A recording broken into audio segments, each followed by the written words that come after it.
Hello! I recently posted a poll asking what you guys use to draw. A lot of you said you draw traditionally, as many beginner artists start out. I started out drawing traditionally too, and I wouldn't be where I am today without all those sketchbooks. Beginners, myself included, are awed by digital artwork and aspire to be able to create art in that way. It can be a scary transition, and it definitely takes time to get used to.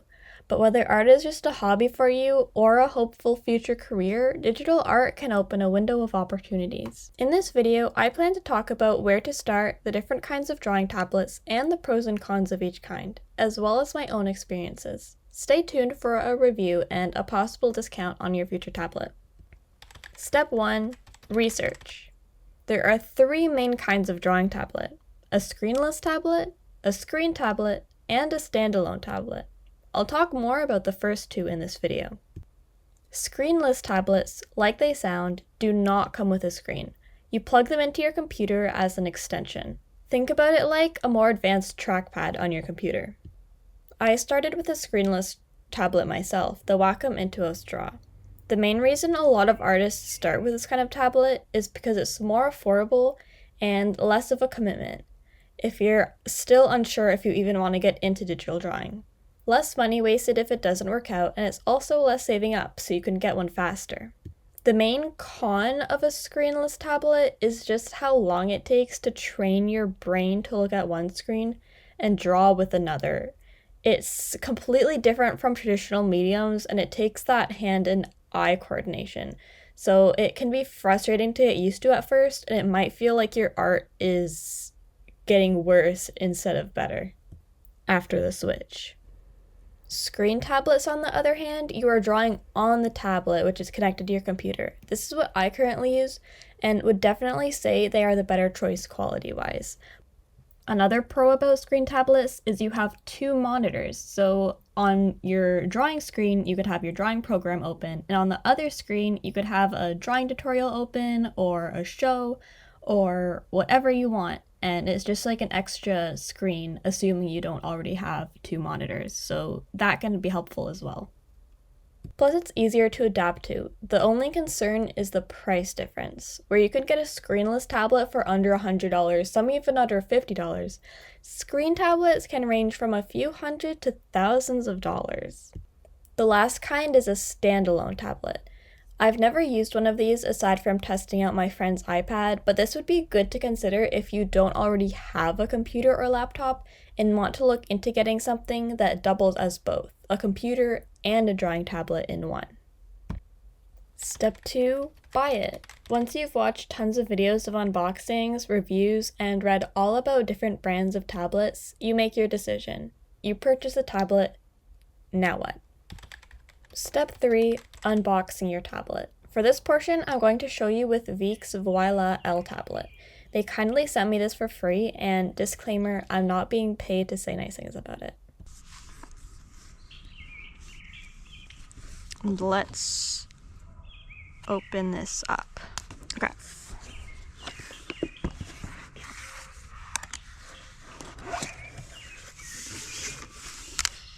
Let's go. First glance, what do we have here? It looks like a hand glove,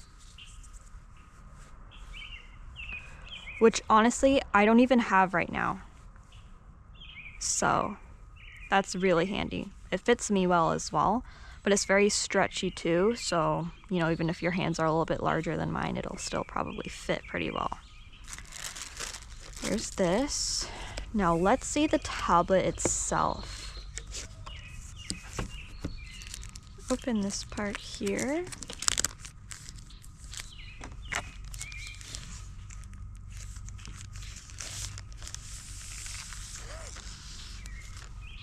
Whoa, look at that. These are really satisfying to press. And it's such a large surface area too. Let's see what else is in here. Here it comes with a pen.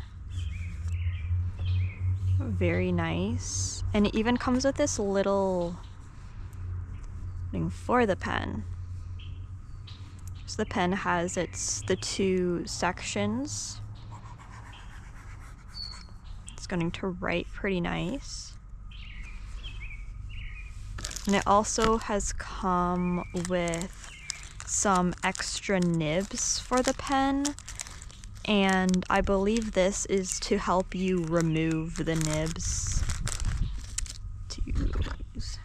Let's see, here we have the connector that will connect the tablet to your computer,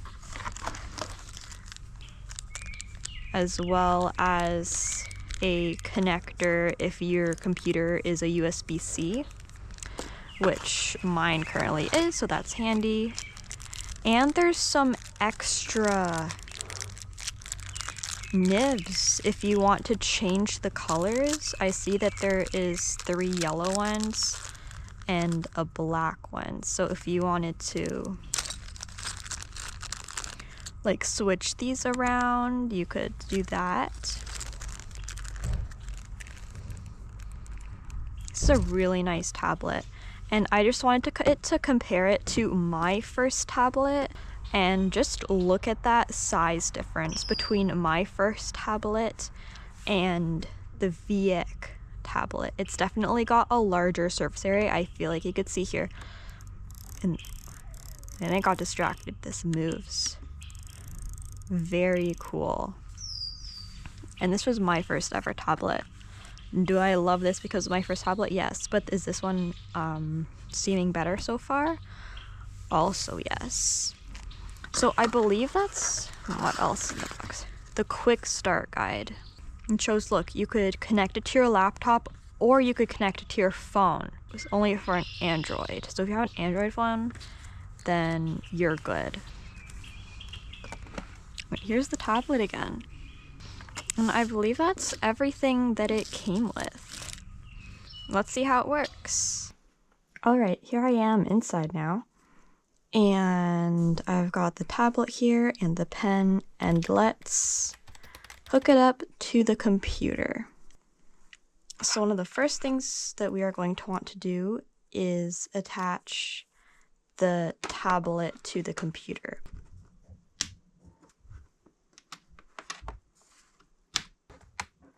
All right, once that's all plugged in, you're going to want to go to the website of your drawing tablet, and somewhere you will find the downloads. So you could download the driver and your computer will recognize the drawing tablet and you'll be able to use it. So I just go through this process here, and you will need to allow the driver to have some permissions in your settings. And once you do that, you're just going to reset your computer, and when you turn it back on, you should find your drawing tablet's driver in your settings. And there you can choose what settings you want all the different buttons to be, like on your pen and your tablet. I always like to have the first button on my pen to be the undo button because I use it the most, and I did the other button as the right click. And all the other ones I didn't want to touch. I figured I'd just leave them as their default and see how that worked out, and then you could always change it around later. Next, you are going to want to download a drawing software if you don't have one already. There are lots of good free options. I'll show some here. The one that I'm using right now is Photoshop, which is not free, but it's what I always use myself. So I'm just sticking with what I'm used to, but that is going to be your next step. And here I'm just testing out the pen sensitivity and just the feel of the tablet. Something that I noticed is it is a little bit more rough than my screen tablet, but it kind of has that like pen and paper, like pencil and paper feel. So it's kind of nice. And each corner of the tablet is calibrated to the corner of your screen. So you just go to where it would be on your screen, and that is where you draw, if that makes sense. And there's also these keys as well.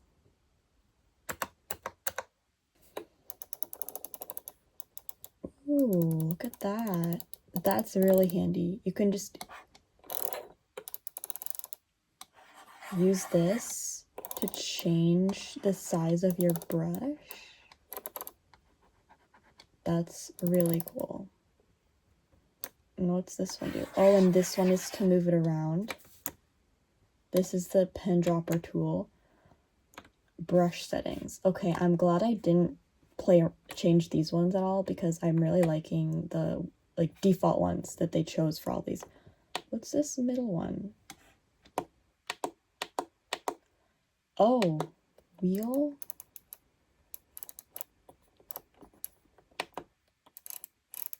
Oh, so it's showing, you could see at the corner of my screen there, that you could change what it does.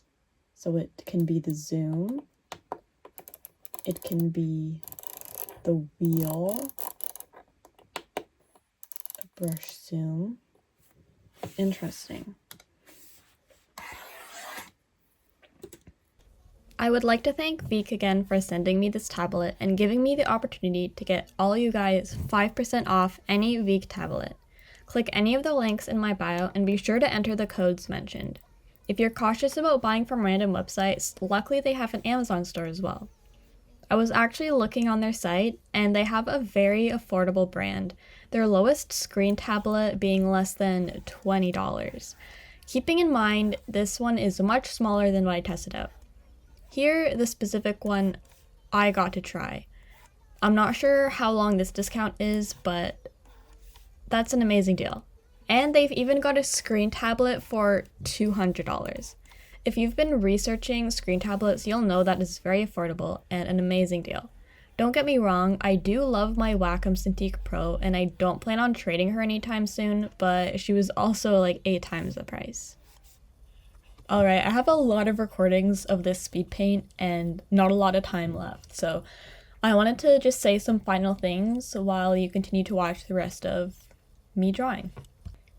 First, to anyone thinking about making the switch from traditional to digital, it will not be a seamless process. And if you think you'll suddenly be better at drawing on it, unfortunately that's not likely to happen.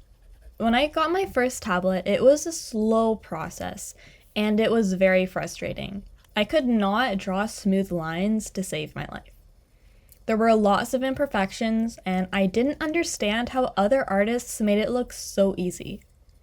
It took me years to get where I am in my drawing abilities, and I got there through lots of experimenting, trial and error, and practice.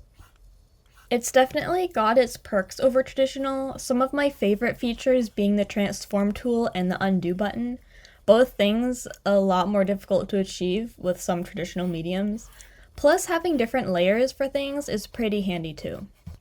One thing I like to do during the kind of transition process where I was doing a bit of both, I would make a sketch or drawing traditionally, bring it into my drawing software, and then add some final touches or trace over it digitally. So it was kind of like a mix of the two. Here's an example of when I did this, as well as a new and improved version that I did years later. I feel like one thing I should mention too is I would suggest, even after you start doing digital drawing more often, still keep a traditional sketchbook going and keep up your traditional drawing as well, because I didn't do that, and now whenever I try to draw traditionally, it just is frustrating, and I'm just not as good at it as I used to be. Like, I'm just a bit less comfortable drawing like that, and I do definitely want to start drawing traditionally more often because I feel like it's still a really good skill to have. So just keep that in mind. I hope you guys don't mind that I kind of did a mix of my review video and just talking about drawing tablets in general, because when Veikk reached out to me, I was thinking I didn't want to just do an unboxing and talking about the tablet specifically, since so many of you guys don't use digital drawing softwares and you haven't really worked with drawing tablets. I wanted to kind of talk about those as a whole, in case if you are thinking about maybe doing that transition, this would hopefully give you a little bit more confidence and understanding about the differences and just how it all works. But since this is still a review video as well, I do want to talk a little bit more about some likes and dislikes of this specific tablet. I like the buttons on the side of the tablet, like the keys. I like how they make that aesthetic kind of clicking sound, especially since on my laptop it's a MacBook, so they have very flat keys, and these ones are really clunky and they're just kind of fun to use. Also, I really like the wheel. That one's also fun to even just kind of fiddle with, like moving it around. When I switched back to my regular screen tablet, I found myself almost missing some of those tools. Since what I do with like any shortcuts is I have to have my hand kind of reaching around the tablet to be touching my regular keyboard. Although I know there are fixes for this, there is like an express key remote where I can just have more buttons, but still wanted to point that out. I like the size of it too. It's closer in size to the computer screen, so it's easier to adapt to. The smaller tablets would be better for transportation and affordability, but as of right now, with the sale and price like of this tablet, I would definitely go for the larger one. Now for dislikes. My main dislike is just that it's not a screenless tablet. I love screen tablets much more. Like, it's not only are they easier to work with, but it also gives me two monitors. And I love to have my Spotify or Discord or a show going on one screen that I can easily go back and forth to, instead of having to keep moving my windows around. Now, I haven't worked with this tablet long term. I've only tried it out for this one drawing, as well as just kind of like testing it out and practicing with like some rough sketches. So I can't say for sure like how long this tablet is going to last or like the quality like long term, but from right now, I would say that it's pretty good. It seems like a trustworthy brand, and they seem to have some good products. Alright, hopefully this video was helpful if you're trying to decide whether or not to try out drawing tablets. And if you have any more questions, feel free to ask me in the comments. Have an amazing day. Bye!